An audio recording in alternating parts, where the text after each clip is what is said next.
Hello all, welcome back to our channel. So students, in this video we will discuss unit 3 theory explanation of the subject TQM, techniques of TQM unit 3 name వచ్చేసి.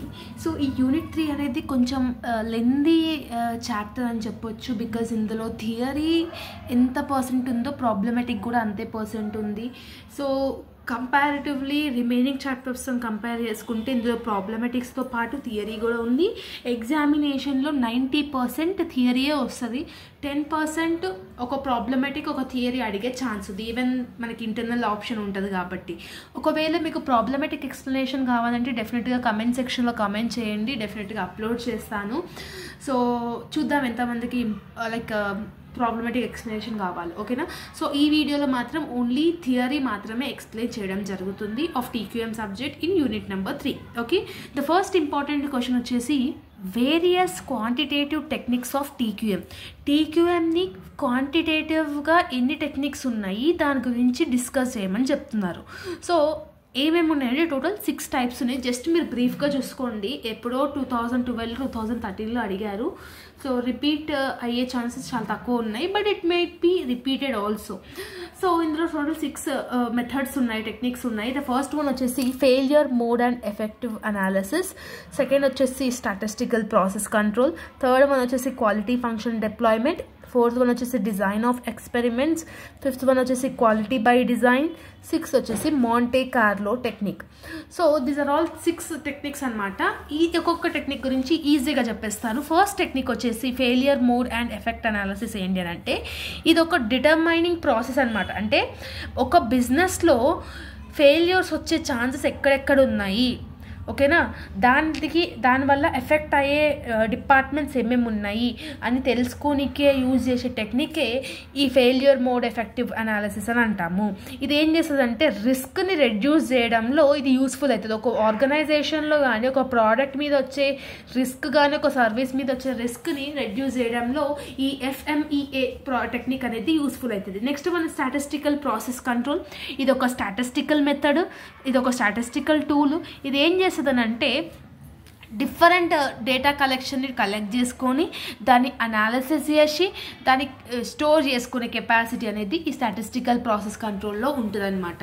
ఇది ఏం చేస్తుంది, company యొక్క improvement అనేది control అనేది increase చేయడంలో చూస్తుంది అనమాట. నెక్స్ట్ మనం వచ్చేసి QFD, that is quality function deployment. ఇది ఒక ప్లానింగ్ టూల్ అనమాట. ఇది ఏం చేస్తుంది, కస్టమర్ యొక్క ఎక్స్పెక్టేషన్స్ని రీచ్ అవ్వడానికి, కస్టమర్ యొక్క ఎక్స్పెక్టేషన్ని సాటిస్ఫై చేయడానికే వర్కౌట్ అవుతుంది. ఇది ఒక one of the technique. Fourth one వచ్చేసి డిజైన్ ఆఫ్ ఎక్స్పెరిమెంట్స్, DOE అని అంటాము. ఇది ఏం చేస్తుందనంటే డిఫరెంట్ వేరియబుల్స్ని కానీ డిజైన్ చేస్తుంది అనమాట. అంటే అవుట్పుట్ ఎలా రావాలి ఒక ఆర్గనైజేషన్లో అనే దాని గురించి ఇది వర్కౌట్ అవుతుంది అనమాట. నెక్స్ట్ వన్ వచ్చేసి QBD అంటే క్వాలిటీ బై డిజైన్.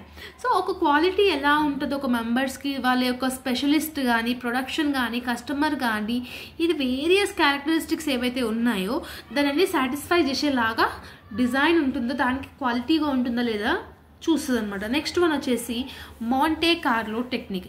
ఈ మాంటే కార్లో టెక్నిక్ ఏం చేస్తుంది అంటే ఒక పర్టికులర్ పాపులేషన్ ఆఫ్ ఆబ్జెక్టివ్స్ని, ప్రాబ్లమాటిక్ థియరీని, ఈవెంట్స్ని డిస్కస్ చేయడంలో ఈ ఎక్స్పెరిమెంట్ అనేది ఇంపార్టెంట్ ఉంది. The various quantitative technique of TQM.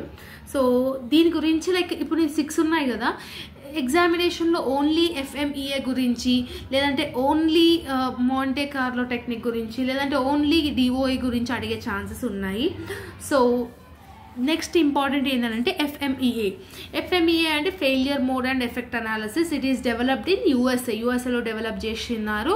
So ఇది ఏం చేస్తుందని చెప్పిన మోస్ట్లీ ఒక ఆర్గనైజేషన్లో ఏవైతే జరగాల్సిన ఫెయిల్యూర్స్ ఉంటాయో అవి జరగకుండా ముందే జాగ్రత్త పడి దాన్ని మెజరబుల్ టూల్స్ అనేది యూస్ఫుల్ చేస్తుంది. దీని యొక్క స్టెప్స్ ఏంటి అని అంటే ఫస్ట్ వన్ వచ్చేసి FMEA షీట్ని క్రియేట్ చేయాలి. సో ఈ క్రియేట్ చేయాలి అంటే వాళ్ళకి డేటా అనేది అవసరము. ఒక ఆర్గనైజేషన్లో it's part of an organisation. So that is called the first step. Second step వచ్చేసి డెవలపింగ్ FMEA.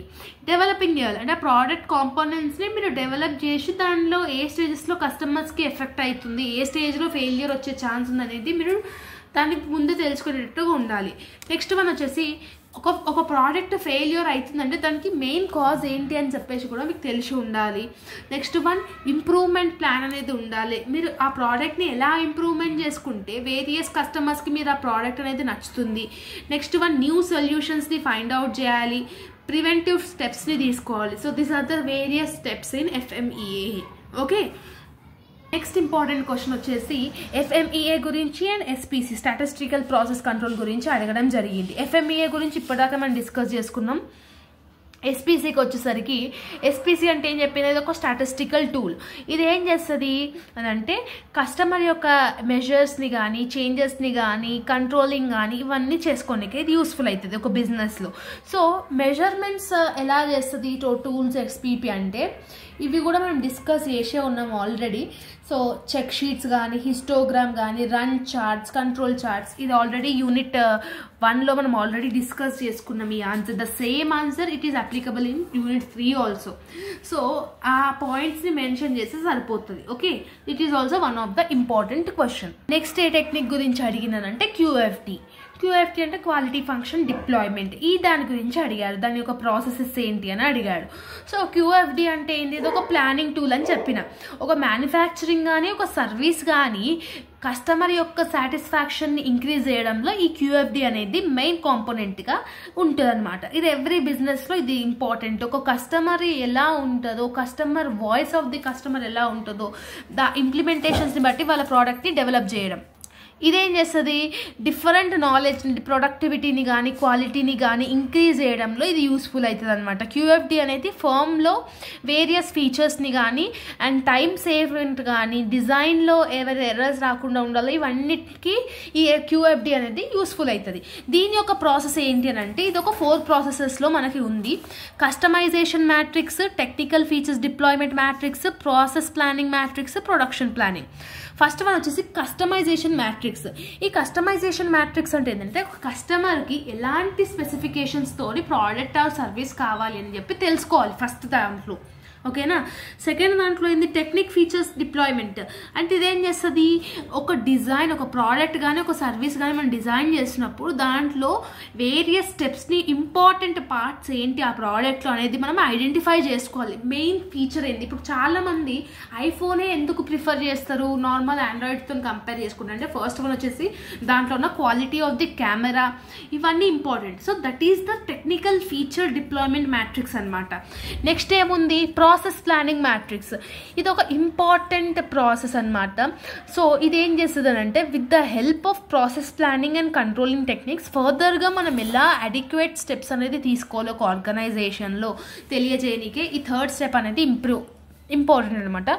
లాస్ట్ స్టెప్ ఏంది, production planning matrix. Production planning అనేది లాస్ట్ స్టెప్. ఇవి 3 కనుక్కున్నాక దానికి తగ్గట్టుగా మనం ప్రొడక్షన్ అనేది చెయ్యాలి. So that quality of the product important ఉంటుంది, టెక్నికల్గా ప్రోడక్ట్ అనేది గుడ్ క్వాలిటీగా ఉంటుంది, కస్టమర్ ఎక్స్పెక్టేషన్స్కి రీచ్ అయి ఉంటుంది. So this is the 4 steps of process of QFD. Okay, దీన్ని మీరు ఎలాబరేట్ చేసి 2 sides రాసి సరిపోతుంది 8 మార్క్స్కి. ఓకే, సో మీరు ఎప్పుడైతే డెఫినేషన్ అనేది కంపల్సరీగా రాయండి. QFD అంటే QFD, FMEA అంటే FMEA గురించి, SPC అంటే SPC గురించి డెఫినెట్గా మీరు ఇంట్రొడక్షన్ అనేది కంపల్సరీగా రాయాలి. ప్రాబ్లమెటిక్ మాత్రం కావాలంటే చెప్పండి, కంట్రోల్ కాంట్రాక్ట్స్ నుంచి ప్రాబ్లమెటిక్ అడుగుతున్నారు. నెక్స్ట్ వన్ వచ్చేసి DOE, that is design of experiment. ఇక్కడ మీరు ఒకటి గమనించినట్టయితే ఫస్ట్ క్వశ్చన్లో ఏవైతే 6 టెక్నిక్స్ ఉన్నాయో దాని గురించి ఒక్కో దాని గురించి ఇన్ డీటెయిల్డ్గా అడుగుతున్నారు. అవుట్ ఆఫ్ దట్ 6 టెక్నిక్స్ నుంచే ఏదైనా ఒక టెక్నిక్ గురించి కంపల్సరీగా క్వశ్చన్ అడుగుతాడు 8 మార్క్స్లో. అది FMEA గురించి అన్నా కావచ్చు, QFD గురించి అన్నా కావచ్చు, DOE గురించి అన్నా కావచ్చు. డిజైన్ ఆఫ్ ఎక్స్పెరిమెంట్ అంటే ఏం చెప్పినా ఇది పారామీటర్స్ని వేరియస్ వేరియబుల్స్ని కంట్రోల్ చేయడానికి డిజైన్ ఆఫ్ ఎక్స్పెరిమెంట్ అనేది యూస్ఫుల్ అవుతుంది. ఈ DOE ఒక పర్పస్ ఏంటంటే డిజైన్ని ఎఫిషియెంట్గా మనం ప్రాసెస్ చేస్తున్నామా లేదా, 2 or more వాల్యుబుల్స్తోని మనం డీల్స్ని చేస్తున్నామా లేదా, కస్టమర్ యొక్క ఎక్స్పెక్టేషన్స్ని రీచ్ అవుట్ అవుతున్నామా లేదా దాని గురించి చేసేది. ఎక్స్పెరిమెంటల్గా మనం ఏదైతే యూజ్ చేసుకుంటున్నామో దాన్ని మనం ట్రయల్ అని అంటాము, దానికి డిజైన్ ఆఫ్ ఎక్స్పెరిమెంట్ అని అంటాం. ఓకే, సో దీని యొక్క బేసిక్ స్టెప్స్ ఏమేమి ఉంటాయి అంటే ఫస్ట్ మనం వచ్చేసి ప్రాజెక్ట్ యొక్క definition. With the help of project definition report వల్ల తెలిస్తేనే ఇంపార్టెంట్ ఎలిమెంట్స్ అనేది మనం చేసుకోవచ్చు. ఆ రిపోర్ట్లో పర్పస్ ఏంటి, స్కోప్ ఏంటి, ఆబ్జెక్టివ్స్ ఏంటి, రిలవెంట్ స్టాటిస్టికల్ డేటా ఏదైతే ఉందో అన్నీ మనం సెక్యూర్ చేసుకొని ఆ ప్రాజెక్ట్ డెఫినేషన్ రిపోర్ట్ అనేది క్రియేట్ చేసుకోవాలి. సెకండ్ స్టెప్లో క్రియేటింగ్ అండ్ ఐపీఓ డయాగ్రామ్. ఈ ఐపీఓ డయాగ్రామ్ అంటే ఏంటంటే ఇన్పుట్, ప్రాసెస్ అండ్ అవుట్పుట్ అనమాట. ఈ డయాగ్రామ్ ఎలా యూస్ఫుల్ అవుతుందంటే వేరియస్ సెగ్మెంట్స్ని, వేరియస్ ప్రాసెసెస్ యొక్క నీడ్స్ని ఇది ఫుల్ఫిల్ చేస్తుంది అనమాట. సో ఇది ఏం చేస్తుంది, ఇండివిజువల్ ఏదైతే నాలెడ్జ్ ఉందో అంటే ఆ డిజైన్ ఏదైతే చేస్తున్నామో ఇన్పుట్ అయిన కానీ ప్రాసెస్ కానీ అండ్ అవుట్పుట్ కానీ it will create a diagram related to this. ఇది one of the second step in the DOE అనమాట. థర్డ్ వన్ వచ్చేసి choosing the factors to be optimised. So experimental ప్రాసెస్లో whatever is the critical factors we're having in the experiment thing that we need to finalise the optimisation, like priority వైజ్గా it should be get optimised అనమాట. And fourth one వచ్చేసి design the arthrology అరే. ఈ design the arthrology అరేలో ఏముంటుంది అంటే number of factors కానీ member of demands కానివ్వండి ఇవన్నీ రిలైజ్ అవుతాయి అనమాట. ఇది one of the major step అనమాట. ఇట్స్ నాట్ ఆర్డర్ వైజ్గా రాయాల్సిన అయితే అవసరం అయితే లేదు, స్టెప్స్ అనమాట. ఓకే, జస్ట్ మీరు సైడ్ హెడ్డింగ్స్ లాగా గుర్తుపెట్టుకొని ఎంత అర్థమైతే అంత మీరు ఫుల్ఫిల్ చేయడానికి రాయండి ఆన్సర్స్ ఎగ్జామినేషన్లో. నెక్స్ట్ వన్ వచ్చేసి levels of controlling factors, performing the experiment, examining the data and verifying the results. The various segments whatever we are using in the business organization to develop a product. ఆ ప్రోడక్ట్ని develop చేయడానికి various different output techniques ఏమేమి ఉంటాయి so that customer యొక్క satisfaction ఏ రేంజ్లో మనము increase చేసుకోవచ్చు అని చెప్పడానికి this is the major steps of the DOE అనమాట. ఓకే, సో DOE గురించి నాట్ మచ్ ఇంపార్టెంట్, SPO గురించి, FMEA గురించి బాగా నేర్చుకోనికి ట్రై చేయండి. నెక్స్ట్ ఇంపార్టెంట్ వచ్చేసి what are the steps involved in benchmarking. So steps ఏమేమి ఇన్వాల్వ్ అయినాయి బెంచ్ మార్కింగ్లో అంటే ఫస్ట్ వన్ వచ్చేసి మీకు determining what to benchmark. Next one what to measure అనేది అనాలిసిస్ చేసుకోవాలి, ఐడెంటిఫై చేయాలి, డేటా అనేది కలెక్ట్ చేయాలి, డిటర్మినేషన్ గ్యాప్ ఏముంది అంటే పర్ఫార్మెన్స్ గ్యాప్ ఎంత ఉందో అది కనుక్కోవాలి, గోల్ సెట్టింగ్ అనేది ఉండాలి, తర్వాత కంట్రోలింగ్ ద ప్రాసెసెస్. మొత్తం అంతా ఎక్స్పాండ్ అయినాక దాన్ని మానిటర్ చేయాలి. ఓకేనా, how it is going to work out అనేసి. So these are the steps of the benchmarking అనమాట. ఒక్కొక్క దాని గురించి డీటెయిల్గా డిస్కస్ చేసుకుందాం. ఫస్ట్ వన్ వచ్చేసి determining what is benchmark కదా. సో బెంచ్ మార్క్ ఆబ్జెక్టివ్స్ ఏంటి, దాని యొక్క డిజైన్లో టీమ్ మెంబర్స్ ఎంతమంది ఉండాలి, దాని యొక్క స్కోప్ ఏంటి, దాని యొక్క లిమిట్స్ ఏంటి, ఇవన్నీ మనకు తెలిసి ఉండాలి. ఓకే, నెక్స్ట్ వచ్చేసి అనలైజింగ్ వాట్ టు మెజర్. ఈ అనలైజింగ్ వాట్ టు మెజర్ అనేది మనం ఏ స్టెప్స్లో, ఏ ఫ్లో చార్ట్స్లో, ఏ డేటా డయాగ్రామ్ అనేది మనం తీసుకోవాలని చెప్పేసి మనం అనాలిసిస్ చేయాలి. Next one identifying who to bench mark అని చెప్పేసి డేటా కలెక్ట్ చేయాలి, తర్వాత ఎగ్జామిన్ చేయాలి, తర్వాత ఒక గోల్ అనేది సెట్ చేసుకోవాలి. ఇవన్నీ ప్రాసెస్ అయినాక లాస్ట్కి దాన్ని మనం ఇంప్లిమెంట్ అనేది చేయాలి. ఇవన్నీ ఇంప్లిమెంట్ చేసినాక వచ్చేదాన్ని స్టెప్స్ టు బెంచ్ మార్కింగ్ అని అంటాం. ఓకే, ఈ ఆర్డర్ వైజ్గా గుర్తుపెట్టుకుంటే ఎగ్జామినేషన్లో మీకు కూడా ఈజీగా ఉంటుంది. Okay, and the last important question of unit 3 is what is Taguchi method, explain it. Okay, so ఇది చాలాసార్లు రిపీట్ అయింది కాబట్టి చెప్తున్నాను. 3 మెథడ్స్ ఆఫ్ Taguchi ఏంటి అనేది చూద్దాం. ఫస్ట్ Taguchi మెథడ్ అనేది ఒక జాపనీస్ మెథడ్ అనమాట. ఇది ఒక సిస్టమాటికల్ ప్లాన్డ్ ఎక్స్పెరిమెంట్ అనమాట. సో ఒక పారామీటర్ని డిజైన్ చేసి, ఓకేనా, దాన్ని DOE అంటాము. ఇది ఒక ఇంపార్టెంట్ టూల్. ఏం చేస్తుందంటే ప్రొడక్టివిటీని ఇంక్రీజ్ చేసి క్వాలిటీని ఇంక్రీజ్ చేయడంలో ఇది యూస్ఫుల్ అవుతుంది. ఈ Taguchi మెథడ్ అనేది ప్రోడక్ట్ అండ్ ప్రాసెసెస్ని ఒక బెస్ట్ వేలో పాసిబిలిటీలో ప్రొసెస్ చేయడానికే ఇది యూస్ఫుల్ అవుతుంది అనమాట. It will have the various controlling methods to eliminate the various source of production during the transformation. So variations ఏవైతే మనకి ఉంటాయో ఒక ప్రోడక్ట్ తయారు చేయడంలో అవన్నిట్లో రిమూవ్ చేయడానికి Taguchi మెథడ్ అనేది ఉంటుంది. మెథడ్స్ ఆఫ్ Taguchiలో మొత్తం 3 మెథడ్స్. లైక్ ఫస్ట్ పాయింట్ వచ్చేసి క్వాలిటీ లాస్ ఫంక్షన్ అని ఉంది. ఈ క్వాలిటీ లాస్ ఫంక్షన్ అంటే ఏంటంటే ఇది ఒక డెవలప్మెంట్, ప్రోడక్ట్ యొక్క డెవలప్మెంట్ అనమాట. ఓకేనా, సో ఇదేం చేస్తుంది, ఎక్స్ట్రా కాస్ట్ని కానీ ఎక్స్ట్రా యొక్క ఫీచర్స్ని కానీ క్వాలిటీని టార్గెట్ చేసుకుంటూ ఇది ఉంటుంది అనమాట. లైక్ సోషల్ లాస్ కానీ ప్రొడ్యూసర్స్ యొక్క లాస్ కానీ ఇవన్నీ రాకుండా డెవలప్మెంట్ కోసం ఇది యూస్ఫుల్ అవుతుంది ఈ మెథడ్ అనేది. So if the value of social loss is small, the more attractive and more possible way lo ఇది యూస్ఫుల్ అవుతుంది అనమాట. నెక్స్ట్ వన్ వచ్చేసి ఆర్థోగోనల్ అరేస్. ఈ ఆర్థోగోనల్ అరేస్ అంటే ఇది ఒక సింపుల్ మెథడ్ అనమాట.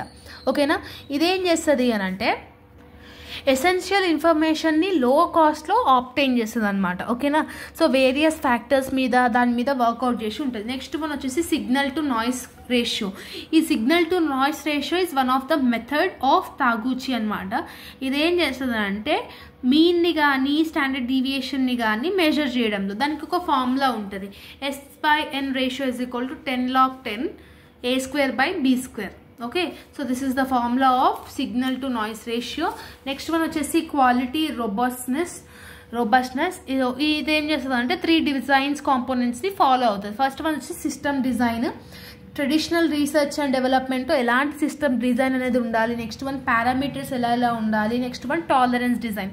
ఈ 3 దాని మీద వర్కౌట్ చేయడానికి ఇది యూస్ఫుల్ అవుతుంది. సో కొంచెం డిఫికల్ట్గా ఉంటుంది ఆన్సర్, బట్ కంపల్సరీగా ఇంపార్టెంట్. అండ్ వేరియస్ స్టెప్స్ కూడా అడగవచ్చు. డిఫైనింగ్ ద ప్రాబ్లమ్ కానివ్వండి. స్టెప్స్ ఆఫ్ టాగుచిలో ఫస్ట్ ప్రాబ్లమ్ని డిఫైన్ చేయాలి, ఆబ్జెక్టివ్స్ని సెట్ చేసుకోవాలి, బ్రెయిన్ స్ట్రోమింగ్ చేయాలి, ఎక్స్పెరిమెంట్ డిజైన్ ఒకటి చేసుకోవాలి, కండక్టింగ్ ద ఎక్స్పెరిమెంట్, అనాలిసిసింగ్, ఎక్స్పామింగ్, సేమ్ పాయింట్స్ మీద ఇక్కడ వర్కౌట్ చేయొచ్చు. ఓకేనా. So this is the theory questions of unit 3. సో ఈ వీడియో ఎప్పటివరకు చూసినారైతే ఎలాంటి టైప్ ఆఫ్ క్వశ్చన్ వచ్చినా కూడా ఇవే రిపీట్ అయ్యే ఛాన్సెస్ అయితే ఉన్నాయి. కంపల్సరీ ఇవే రిపీట్ అయితే ఇక. ఓకేనా. సో ప్రాబ్లమేటిక్ కావాలంటే కంపల్సరీగా కామెంట్ సెక్షన్లో మెన్షన్ చేయండి. And all the very best for examination and preparation. See you all in next video. Bye everyone.